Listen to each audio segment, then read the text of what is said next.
Assalamualaikum warahmatullahi wabarakatuh. Innal hamdalillah nahmaduhu wa nasta'inuhu wa nastaghfiruh wa na'udzu billahi min shururi anfusina wa min sayyiati a'malina.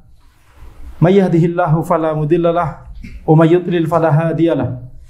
Wa asyhadu an la ilaha illallah wahdahu la syarikalah wa asyhadu anna Muhammadan abduhu wa rasuluh. Allahumma shalli wa sallim ala sayidina Muhammad wa ala alihi wa sahbihi ajma'in. Amma ba'd. Kita lanjutkan pembahasan dari kitab Al-Arba'un An-Nawawiyah wa Tatimmatul Khamsin karya Al-Imam An-Nawawi dan Al-Imam Ibn Rajab Al-Hambali rahimahumallahu ta'ala, menghimpun hadis-hadis Nabi Muhammad sallallahu alaihi wasallam yang berisi yang mengandung mabanil Islam, pondasi-pondasi Islam. Maka di dalam 50 hadis ini maka terkumpul hadis-hadis yang merupakan hadis-hadis pokok dalam berbagai cabang ilmu-ilmu Islam. Kita sampai pada hadis yang ke-20, wa an Abi Mas'ud Uqbah bin Amr Al-Ansari Al-Badri radhiyallahu anhu qala, dari Abu Mas'ud Uqbah bin Amr Al-Ansari Al-Badri. Di sini Abu Mas'ud itu bukan salah ketik, bukan Ibnu Mas'ud. Jadi ada sahabat yang bernama Ibnu Mas'ud. Beliau adalah dari kalangan Muhajirin, dari Makkah, orang Quraisy. Dan ada sahabat Nabi sallallahu alaihi wasallam yang bernama Abu Mas'ud, dan beliau dari kalangan Ansar, orang Madinah. Makanya di sini disebutkan Al-Ansari, ya, Al-Ansari karena beliau dari kalangan Ansar. Al-Badri karena mengikuti perang Badar. Jadi wa an Abi Mas'ud Uqbah bin Amr, namanya Uqbah bin Amr, kunyahnya Abu Mas'ud. Beliau berkata, qala Rasulullah sallallahu alaihi wasallam, inna mimma adrakan nasu min kalamin nubuwatil ula idza lam tastahyi fasna' ma syi'ta. Rawahul Bukhari.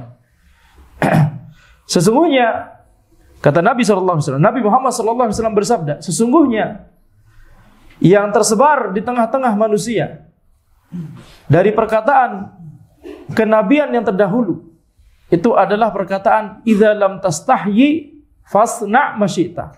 Jika engkau tidak malu maka berbuatlah sesukamu. Ya, diriwayatkan oleh Al-Bukhari.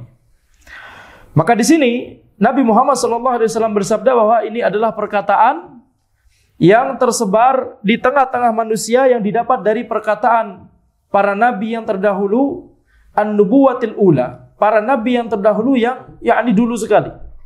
Ya, para ulama menjelaskan bisa jadi ini Nabi Nuh, bisa jadi ini Nabi Ibrahim, tapi intinya di zaman-zaman para nabi terdahulu yang dulu sekali, bukan para nabi yang mutaakhirin. Ya, misalkan Nabi Isa, misalkan itu sudah dekat dengan zaman Nabi Muhammad SAW. Ya, misalkan Nabi Musa masih tergolong dekat, Nabi Daud, Nabi Sulaiman masih tergolong dekat. Tapi kita bicara misalkan Nabi Nuh atau Nabi Ibrahim, maka wallahu alam ini yang berasal dari kalangan para nabi dan rasul yang terdahulu, yang dahulu sekali maksudnya. Maka di antara perkataan yang tersebar di tengah-tengah manusia, yang masyhur, yang terkenal di tengah-tengah manusia, yang itu termasuk berasal dari perkataan para nabi terdahulu yang dahulu sekali, adalah perkataan idza lam tastahyi. Di versi lain idza lam tastahi, enggak ada ya-nya. Itu enggak masalah, sama saja. Idza lam tastahyi fasna' ma syi'ta. Jika engkau tidak malu, maka berbuatlah sesukamu. Baik. Hadis ini atau perkataan ini, idza lam tastahyi fasna' ma syi'ta, sebenarnya di antara para ulama itu ada perbedaan pendapat maknanya apa. Apakah maknanya itu yakni berupa bernada ancaman seperti yang kita terjemahkan di lembaran yang kita berikan, ya. Jika engkau tidak malu maka berbuatlah sesukamu. Ini berarti seandainya engkau tidak punya rasa malu yang membentengimu sehingga engkau bermudah-mudahan melakukan keharaman, engkau bermudah-mudahan melakukan kemaksiatan, enggak ada rasa malunya. Engkau bermudah-mudahan melakukan sesuatu yang itu ya melanggar muru'ah, tetapi dilakukan begitu saja, maka berbuatlah sesukamu. Kalau sudah tidak ada lagi benteng itu, perisai itu, yaitu rasa malu, maka berbuatlah sesukamu. Maka ini makna pertama yang disebutkan oleh para ulama. Makna yang kedua adalah kalimat ini adalah yakni perintah, yaitu idza lam tastahyi fasna ma syi'ta. Jika engkau tidak merasa malu untuk melakukan itu, maka silahkan berbuat. Yakni maksudnya adalah itu berarti itu enggak masalah. Ini makna kedua. Jika engkau tidak malu, tidak merasa malu untuk melakukan hal tersebut, maka ya sudah lakukan. Yakni itu berarti ini perbuatan tidak bermasalah. Tidak ada masalah, silakan lakukan. Ada perbedaan makna, betul tidak? Ada perbedaan makna. Akan tetapi sebenarnya maknanya sama.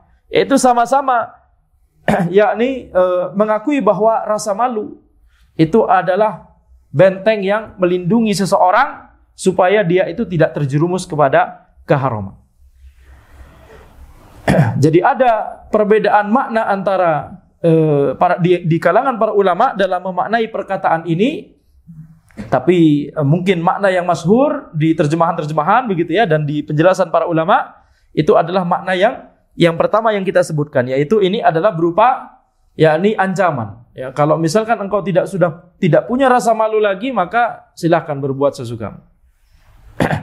Maka ini adalah sabda Nabi Muhammad SAW menukil tentang perkataan kenabian yang terdahulu ya, perkataan kenabian, perkataan dari para nabi dan rasul yang terdahulu.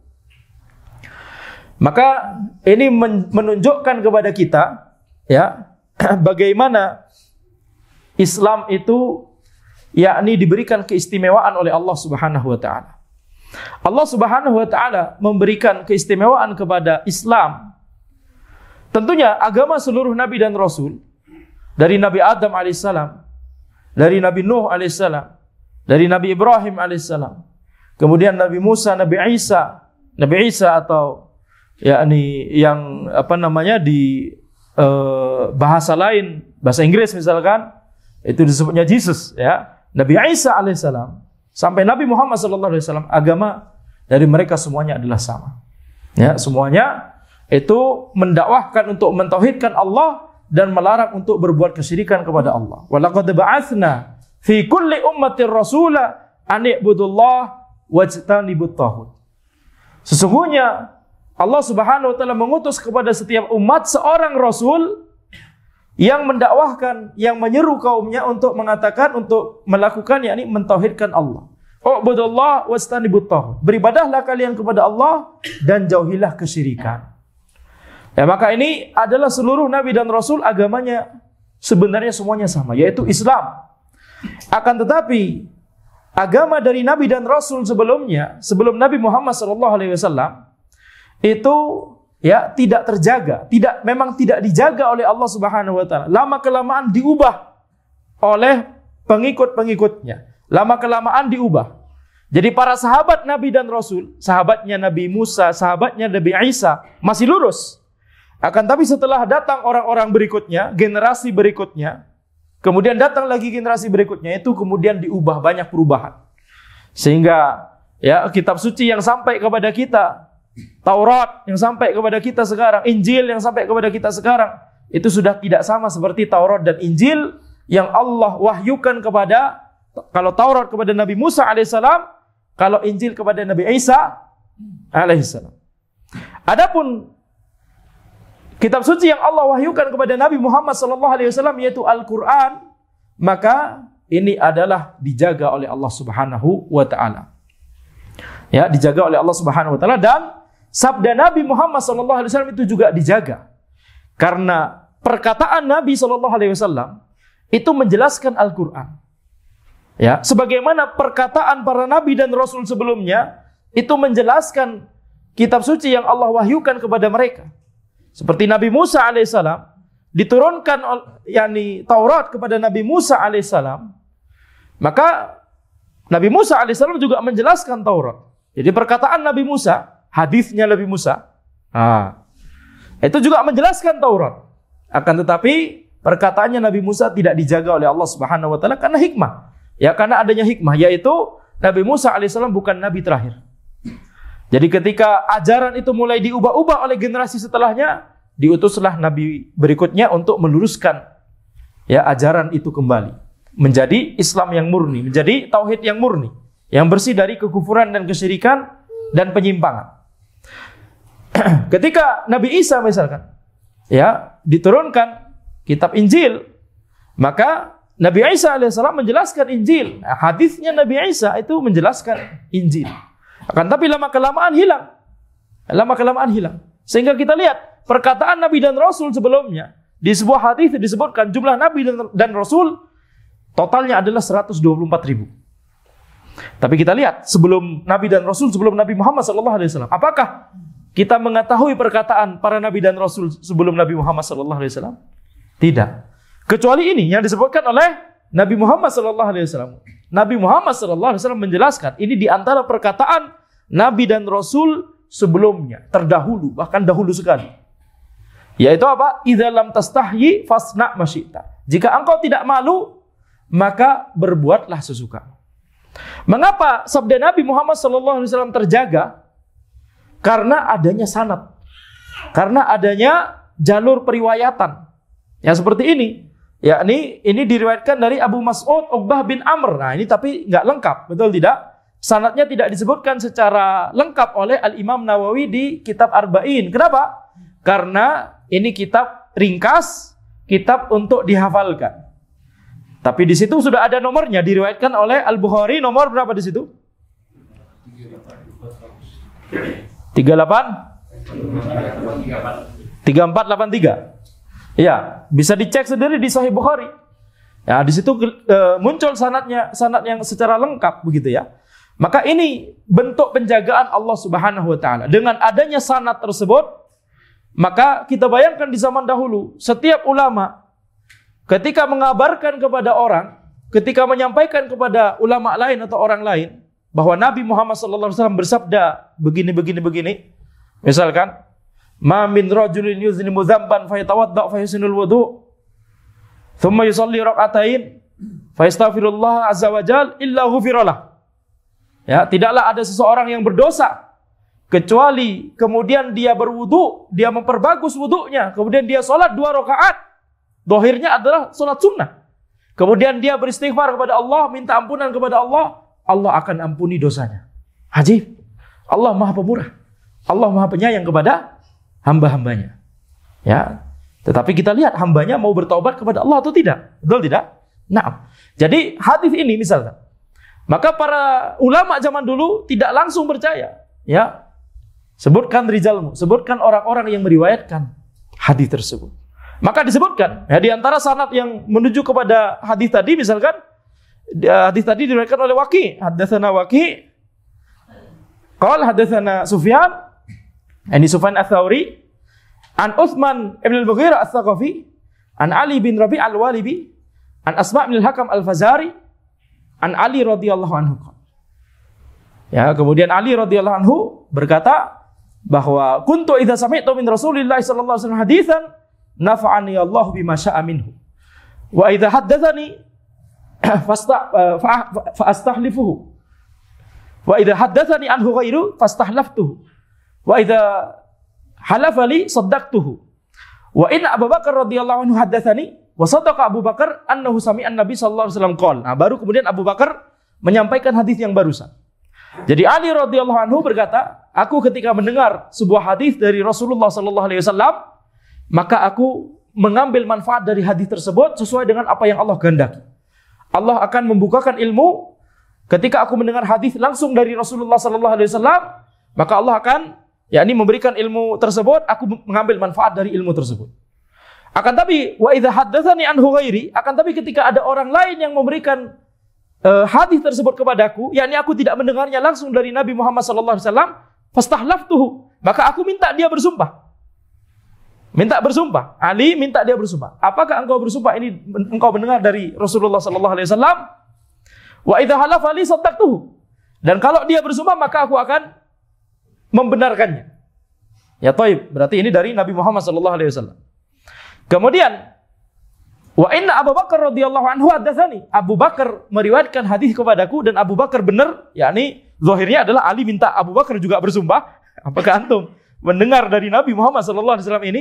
Wa sadaqa Abu Bakar, Abu Bakar berkata benar, yakni ini dari Nabi sallallahu alaihi wasallam, bahwa beliau mendengar dari Nabi Muhammad sallallahu alaihi wasallam bahwa Nabi Muhammad sallallahu alaihi wasallam bersabda, "Ma min rajulin," tadi hadis yang tadi, "Ma min rajulin yuznimu dzamban fa yatawadda fa yusinul wudu, thumma yusalli rak'atain fa yastaghfirullah azza wajalla illa ghufiralah." Tidaklah ada seseorang yang berdosa, kemudian dia berwudu, kemudian dia memperbagus wudunya, kemudian dia salat 2 rakaat, kemudian dia beristighfar, bertaubat kepada Allah Subhanahu wa taala, maka Allah ampuni dosanya seluruhnya. Mau itu dosa yang paling besar ataupun dosa yang paling kecil, seluruhnya. Ketika seseorang bertaubat kepada Allah Subhanahu wa taala, Allah Subhanahu wa taala akan mengampuni seluruh dosanya. Seperti baru lahir. Bahkan tidak hanya itu, seluruh kebaikan dia, misalkan ini dari non-muslim ke muslim, ya, bertaubat. Non-muslim bertaubat gimana? Masuk Islam. Kemudian mengucapkan syahadat, kemudian mentauhidkan Allah, kemudian tidak berbuat kesyirikan kepada Allah, meninggalkan kekufuran dan kesyirikan yang dilakukan selama ini. Maka tidak hanya seluruh dosa sebelumnya itu dihapuskan oleh Allah, tapi amalan kebaikan sebelumnya yang dilakukan ketika masih kufur, sedekah yang dia lakukan ketika masih kafir kepada Allah, sedekah yang dia lakukan ketika masih musyrik kepada Allah, itu dicatat sebagai amalan kebaikan oleh Allah Subhanahu wa ta'ala. Lihat maha dermawan, maha pemurah dan maha pengasih dan maha penyayang Allah Subhanahu wa ta'ala. Baik, jadi kita lihat di sini, maka ini menunjukkan bagaimana di dalam Islam, yakni kita melihat sanad. Ali radhiyallahu anhu tidak hanya sekedar minta Abu Bakar untuk bersumpah, tapi juga menyebutkan ini dari Abu Bakar.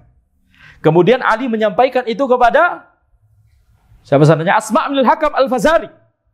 Ketika Ali menyampaikan hadis ini kepada Asma' bin al-Hakam al-Fazari, Ali mengatakan, "Anda mendengar dari Abu Bakar."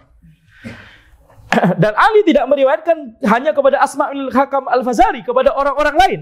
Nah, ini nanti di cross check oleh para ulama, dibandingkan, benar enggak ini perkataan, sama tidak? Ya, Asma' bin al-Hakam al-Fazari kemudian meriwayatkan kepada beberapa orang, banyak orang. Di antaranya adalah yakni Ali bin Rabi'ah al-Walibi. Nah, ini dicek. Ali bin Rabi'ah al-Walibi, kemudian dari orang lain, dicek. Kalau sudah sama, berarti bagus. Habis itu Ali bin Rabi'ah al-Walibi meriwayatkan kepada perawi yang lain lagi. Ya, Utsman bin Al-Ghirah Ats-Tsaqafi. Utsman bin Al-Ghirah Ats-Tsaqafi. Dicek semua. Ya, dicek siapa sajakah yang mendengarkan dari Ali bin Rabi'ah al-Walibi. Oh, ternyata nggak cuma Utsman, tapi selainnya dicek. Dengan cara seperti ini, sampai ke zaman ini kita bisa mengetahui mana saja perkataan yang memang disabdakan oleh Nabi Muhammad SAW. Maka ini adalah keistimewaan yang Allah berikan kepada Islam, yaitu kepada yakni umatnya Nabi Muhammad SAW dibandingkan kepada Nabi dan Rasul sebelumnya. Kenapa demikian? Karena Nabi Muhammad SAW adalah Nabi terakhir, Rasul terakhir. Tidak ada lagi Nabi setelahnya. Allah menetapkan bahwa Nabi Muhammad SAW adalah Nabi terakhir. Tidak ada lagi Nabi setelahnya, sehingga tidak ada lagi Nabi setelahnya yang akan meluruskan kembali kalau ajaran itu kemudian menyimpang. Sehingga perkataannya Nabi Muhammad SAW itu dijaga oleh Allah Subhanahu wa taala dengan cara Allah memberikan taufik kepada para ulama untuk menjaga hadis tersebut. Jadi menjaga sanadnya. Seperti tadi, sanad yakni haddatsana Waqi', haddatsana Sufyan, an Utsman bin Al-Ghirah Ats-Tsaqafi, an Ali bin Rabi'ah al-Walibi, an Asma' bin al-Hakam al-Fazari. Ini semua ini Waqi', Sufyan, yakni Sufyan bin Sa'id. Waqi' siapa? Waqi' bin al-Jarrah bin Malik ar-Ru'asi. Kemudian Sufyan siapa?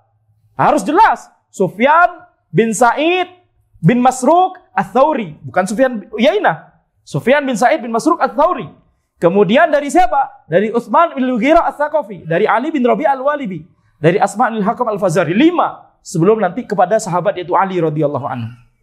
5 orang ini adalah 5 orang yang disebutkan di Sahih Bukhari dan Sahih Muslim, perawi yang thiqah.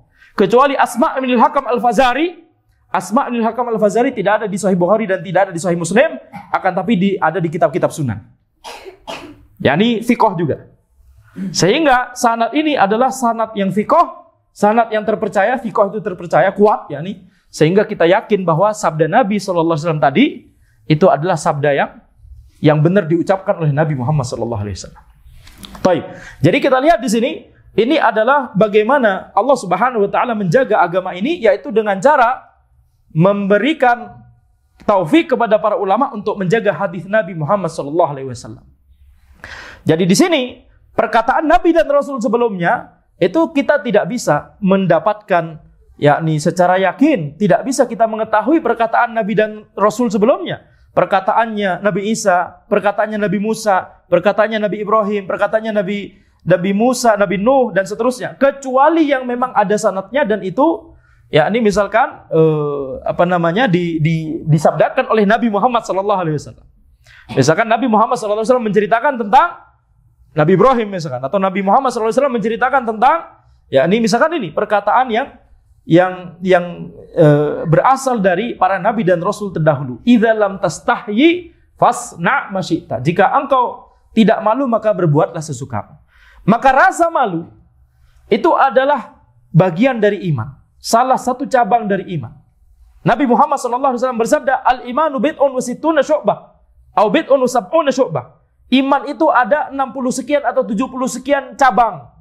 A'laha kalimatul la ilaha illallah, a'laha qaulu la ilaha illallah. Yang paling utama, yang paling tinggi, cabang iman yang paling tinggi adalah ucapan la ilaha illallah. Wa adnaha imatatul adza anit thariq. Dan cabang iman yang paling rendah itu adalah membuang gangguan dari jalan. Wal haya syu'batun minal iman. Dan haya, rasa malu, itu adalah bagian dari iman, salah satu cabang dari iman. Mengapa haya, rasa malu itu disebut cabang dari iman? Mengapa itu disebut sebagai bagian dari keimanan? Karena rasa malu itu adalah yang menghalangi seseorang untuk melakukan keharaman dan untuk melakukan sesuatu yang itu menjatuhkan muru'ah. Ketika rasa malu itu menghalangi seseorang untuk melakukan keharaman, maka rasa malu ini dari Allah Subhanahu wa taala. Dan ketika rasa malu tersebut menghalangi seseorang untuk melakukan sesuatu yang menjatuhkan muru'ahnya, maka rasa malu tersebut dari manusia. Tapi ini sama-sama bagus. Contoh misalkan, ketika seseorang, yakni dia dihadapkan pada sebuah keharaman, dihadapkan pada khamr misalkan, akan tapi kemudian dia malu kepada Allah Subhanahu wa taala kalau minum khamr tersebut. Dia dihadapkan pada misalkan kesempatan untuk ghibah misalkan, tapi dia tidak melakukannya karena malu karena kepada Allah Subhanahu wa taala. Malu kepada Allah dan malu karena Allah Subhanahu wa taala. Maka ini malu dari Allah Subhanahu wa taala, menghalangi dia untuk melakukan keharaman. Maka ini adalah rasa malu yang yakni bagian dari keimanan. Bagian dari keimanan. Sama rasa malu yang membuat seseorang itu tidak menjatuhkan muruahnya. Seperti misalkan yakni ini perbuatan kalau dilakukan itu bisa menjatuhkan muruah. Di tengah-tengah masyarakat itu dianggap aneh misalkan, dianggap tidak tepat misalkan, begitu ya.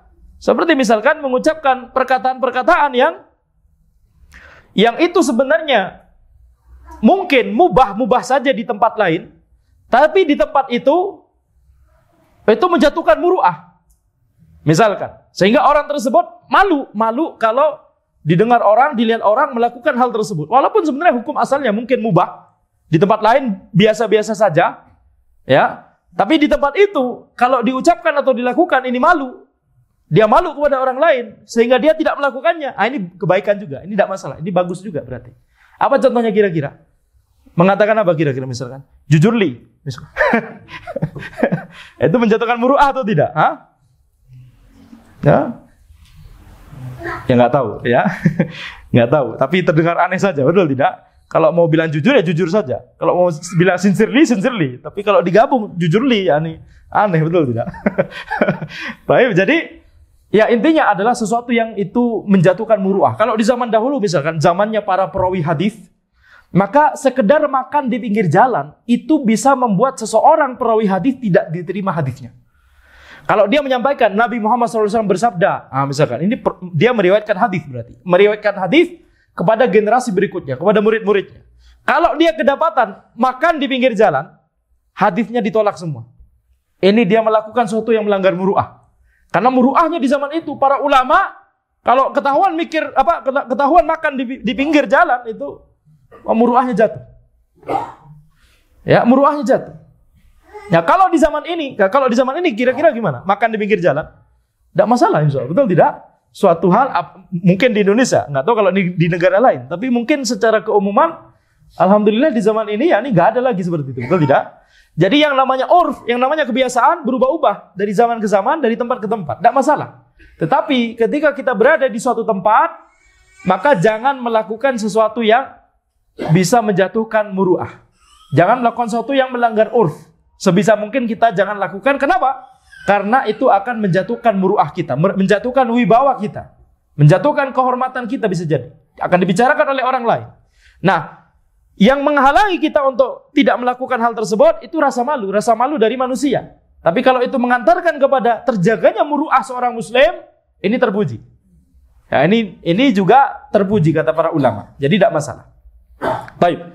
Sekarang, jadi rasa malu yang merupakan kebaikan itu adalah ketika rasa malu tersebut itu menghalangi seseorang dari melakukan keharaman dan melakukan sesuatu yang menjatuhkan muru'ah. Seperti misalkan sabda Nabi Muhammad SAW, beliau bersabda, al-haya la ya'ti illa bi khair. Rasa malu itu tidak datang kecuali dengan membawa kebaikan.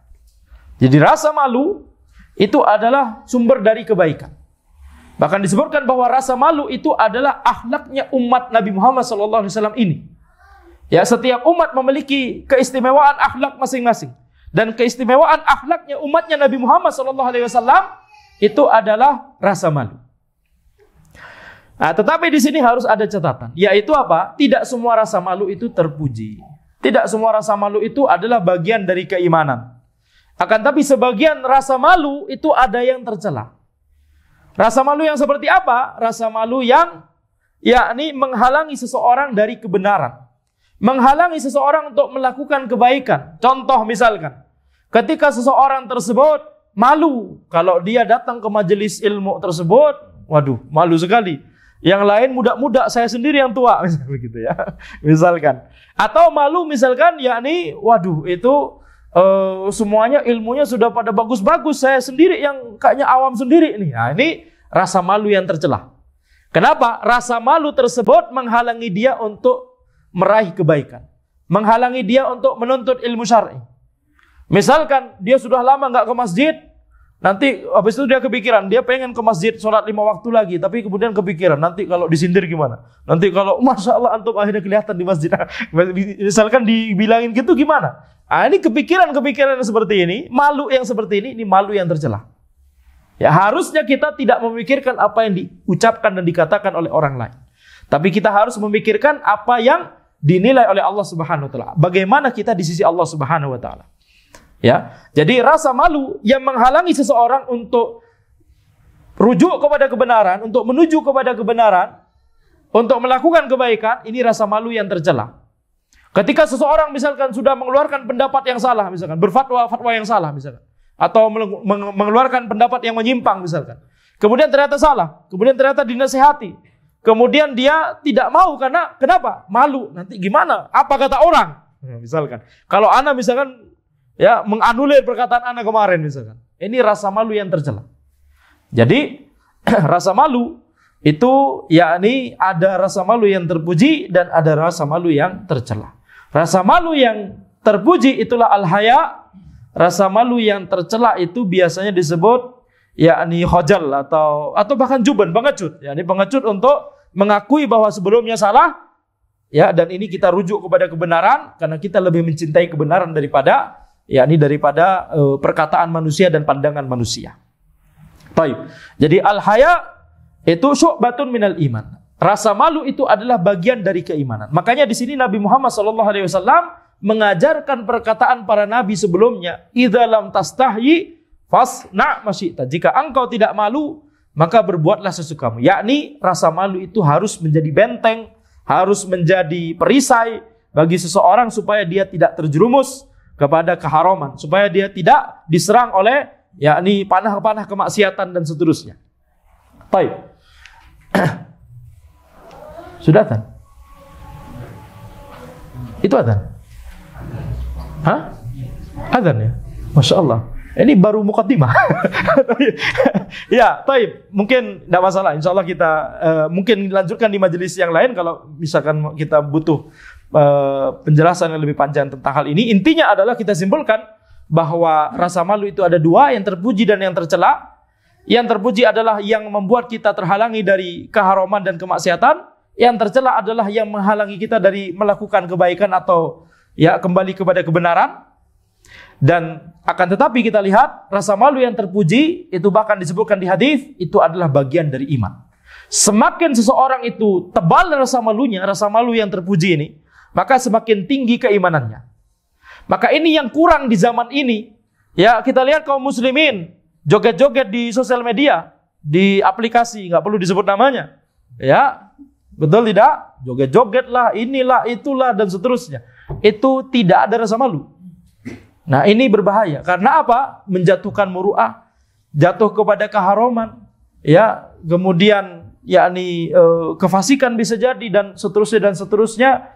Itu keburukan tidak dibukakan, tidak digoda langsung oleh syaitan. Syaitan akan menggoda manusia itu sedikit demi sedikit. Yang pertama adalah rasa malunya dikurangi.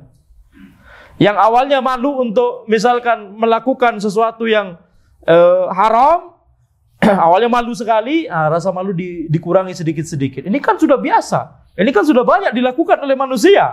Begitu ya. Rasa malu dikurangi sedikit-sedikit sehingga ketika rasa malu itu sudah tipis, dia melakukan hal tersebut, setelah itu mudah bagi syaitan untuk menjerumuskannya. Nauzubillah min dzalik. Maka demikian yang bisa kami sampaikan. Kita azan terlebih dahulu, nanti kita lanjutkan dengan sesi tanya jawab setelah azan insyaallah taala.